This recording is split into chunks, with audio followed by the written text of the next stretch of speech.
കുടുംബാംഗങ്ങളെ, ദൈവദാഹികളായ സംഘാടക നേതാക്കന്മാരെ, പ്രവർത്തകരെ, അസ്സലാമു അലൈക്കും വറഹ്മത്തുള്ളാഹി വബറകാതുഹു.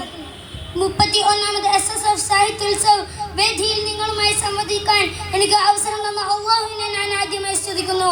അൽഹംദുലില്ലാഹ്. ലോകൈക ഗുരു പ്രവാചകൻ പൂക്കമർ റസൂലുള്ളാഹി സ്വല്ലല്ലാഹു അലൈഹി വസല്ലം തങ്ങൾ കുട്ടികളോട് എങ്ങനെ സഹവസിച്ചു എന്ന വിഷയത്തെ ആസ്പദമാക്കി ഏതാനും വരികൾ നിങ്ങൾക്ക് മുമ്പിൽ വിവരിക്കാൻ ഞാൻ ആഗ്രഹിക്കുന്നു. സ്വജീവിതത്തിലൂടെ കുട്ടികളോട് എങ്ങനെ പെരുമാറണമെന്ന് നബി വരച്ചു കാട്ടിയിട്ടുണ്ട്. നബി സല്ലല്ലാഹു അലൈഹി വസല്ലം തങ്ങൾ കുട്ടികളോട് കൂടെ അവരിൽ ഒരാളായി ഇടപെടുകയും കളിക്കുകയും പിറകെ ഓടുകയും വരെ ചെയ്തിരുന്നു അത്രേ.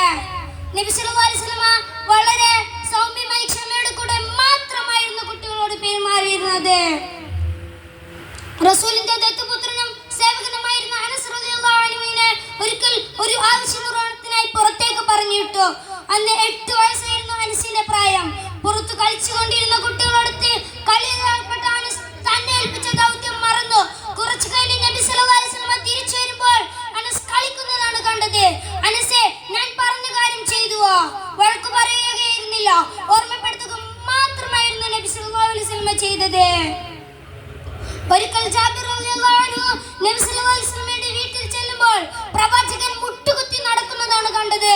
അവിടെ ചുമലിൽ പേരമക്കളായ ഹസൻ റളിയല്ലാഹു അൻഹുവും ഹുസൈൻ റളിയല്ലാഹു അൻഹുവും കയറിയിരിക്കുന്നുണ്ട്. അവിടുന്ന് ഇപ്രകാരം പറയുന്നുണ്ടായിരുന്നു: നിങ്ങളുടെ ഒട്ടകം എത്ര നല്ല ഒട്ടകം, നിങ്ങളുടെ യാത്രക്കാർ എത്ര നല്ല യാത്രക്കാർ. എത്ര സുന്ദരമായാണ് നബി സല്ലല്ലാഹു അലൈഹി വസല്ലം കുട്ടികളോട് പെരുമാറിയിരുന്നത് നോക്കുക. വളരെ ക്ഷമയുടെ കൂടെ മാത്രമേ കുട്ടികളോട് പെരുമാറാൻ പാടുള്ളൂ. നിസ്സാര കാര്യങ്ങൾക്ക് പോലും മുഖം കറുപ്പിക്കുന്ന, ശിക്ഷിക്കുന്ന ഒരുപാട് മാതാപിതാക്കളെ നമുക്കിടയിൽ കാണാനാവും. പാത്രം മുടിച്ചതിനും അകം വൃത്തികേടാക്കുന്നതിനും അമിതമായി കുട്ടികളെ ശകാരിക്കുകയും അടിക്കുകയും ചെയ്യുമ്പോൾ അവരുടെ മനഃശാസ്ത്രത്തെ കുറിച്ച് ചിന്തിക്കുന്നില്ല.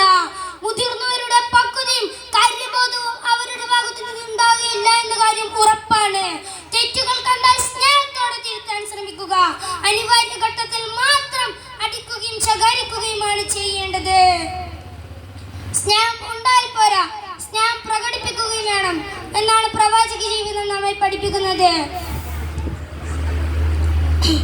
നബി സല്ലല്ലാഹു അലൈഹി വസല്ലം അവിടുത്തെ പുത്രനെ ചുംബിക്കുന്നത് കണ്ട് സ്വഹാബി പറഞ്ഞു: നബിയെ, ഞാൻ സ്വന്തം മക്കളിൽ ഒരാളെ പോലും ഇതുവരെ ചുംബിച്ചിട്ടില്ല.